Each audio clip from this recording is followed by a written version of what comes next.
Welcome. Tonight we're going to make a fabric wine bag for gift giving. Giving wine is a popular gift at the holidays, but you don't want to show up looking like a drunken frat boy trying to get laid.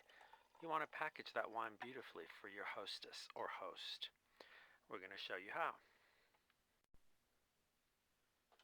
This is a great project to utilize with remnants. I've cut out my pattern after transferring onto a piece of poster board, and the shape looks like this: a long rectangle with 4 triangles coming out at the bottom. You can utilize this as a guide to make your own pattern, or you can purchase our pattern on Etsy. Using your pattern, mark the fabric where you're going to cut it. I'm using tailor's chalk. You can also use a Sharpie, pencil, erasable pencil, standard magic marker, whatever you want, as long as you don't go within the boundaries of the pattern. As long as you stay out, you can cut that away and no one's going to see that.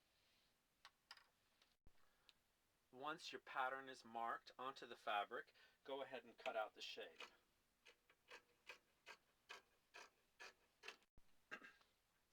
After you've cut out your pattern, you can decide whether or not you want to decorate it or leave it as it is. If it's a solid fabric, you may want to make it more interesting. If it's a pattern, you may want to leave it as it is. I've chosen to add a separate panel of fabric to the bottom of this bag. When combining 2 different patterns, I always look for 3 colors minimum that are in common in each fabric. As you can see, the colors in this stylized diamond are all present in this pattern up here. So these will go together nicely. Before you begin to sew, you want to finish the edges of your fabric. If you have a serger, go ahead and serge the straight edges. Leave the triangles at the bottom unserged, as you will serge those later in the construction process. If you don't have a serger, one of the things that you can do is utilize fray check or some other type of liquid that keeps the fabric from fraying.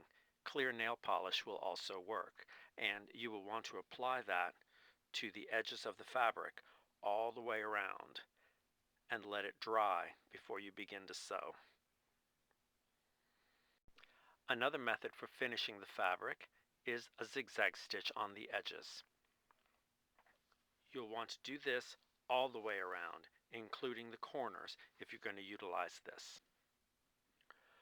With the stitch width at number 4 and the stitch length at number 3, I have centered my fabric underneath the presser foot, so the zigzag stitch will form on and off the fabric, creating a binding as I sew and keep the fabric from fraying.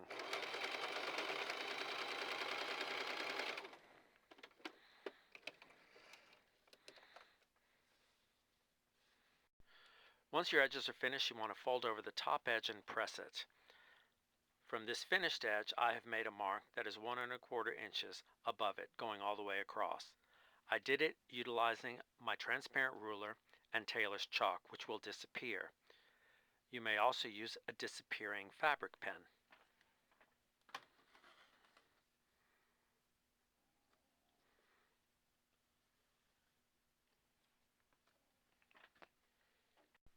Once the fabric is marked, you want to create the channel for your ribbon to go into.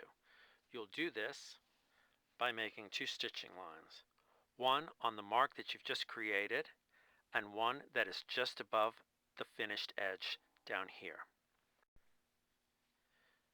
To create the channel for your ribbon, you will line up the presser foot of your sewing machine with this bottom finished edge here and sew all the way across. Then you will sew on the line that you have marked. You would like at least 1 inch between these 2 lines to create a channel that will hold your ribbon.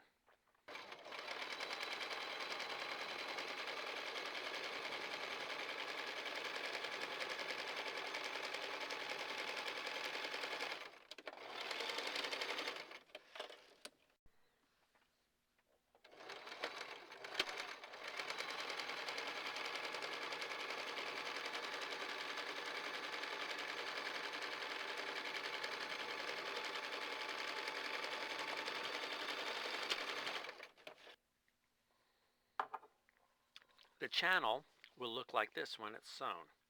It will have two parallel lines going down. You want to feed a 1-yard piece of ribbon through this channel.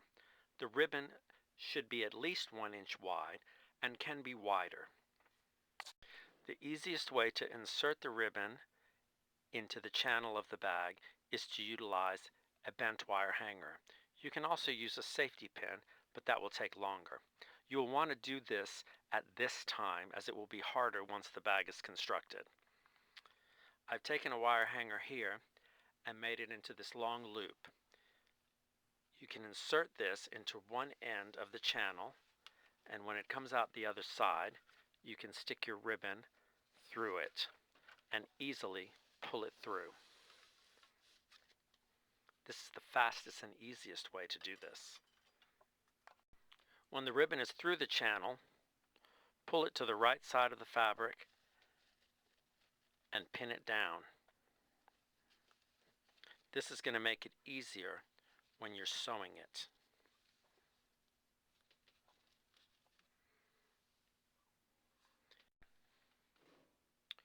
Once the ribbon has been pinned to the right side of the fabric, fold the wind bag in half lengthwise. Pin the top edge together, as well as pin above and below the channel where your ribbon is inserted. You don't want to sew between these two pins. So you will begin sewing at the top here to this pin, backstitch and stop. Then you will continue sewing again here, backstitch and sew all the way down to the bottom, pivot around and come to this corner. Then you will sew this corner.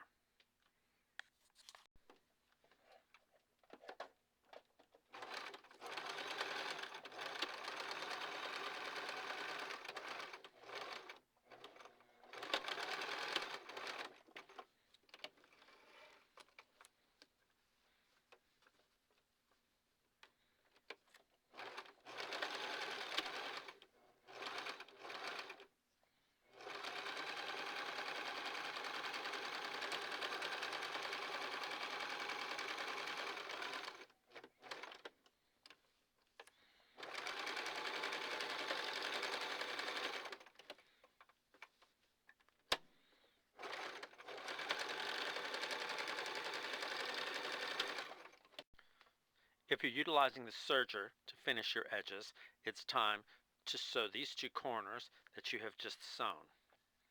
Do not serge this, as we will be doing something different with that in a moment.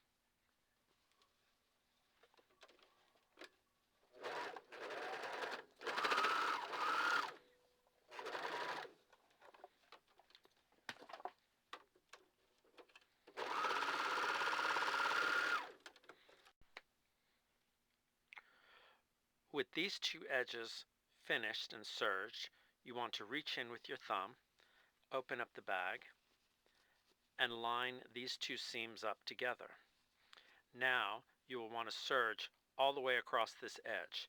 This edge will also require stitching, but while you're serging, it saves a step to go ahead and do it now.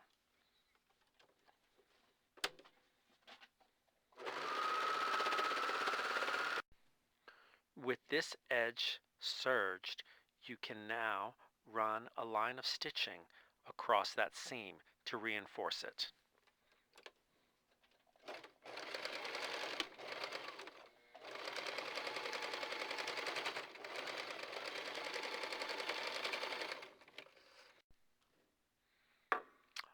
All the stitching is now complete and the bag is ready to be turned inside out. Keep in mind that there are pins on the inside, so being careful, you can reach your hand to the bottom of the bag. When you reach the bottom, push the base into your fingertips and then pull it back through. If this seam had been sewn all the way down and we had forgotten to leave the space at the channel, the ribbons would not be able to pull through. Additionally, if we had left the ribbons until now, it would have been much more difficult and tedious to thread them through this channel once the bag is constructed. When the bag is completed, insert the bottle of wine that you're going to use as a gift. Pull the ribbons tight at the back side where the seam is, then wrap the ribbons around to the front and tie a decorative bow.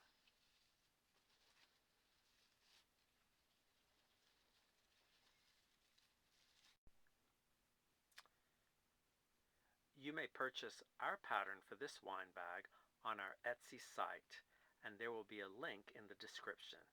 If not, you can utilize this video as a guide to make your own pattern. Either way, I hope you have enjoyed this video. Thank you for watching.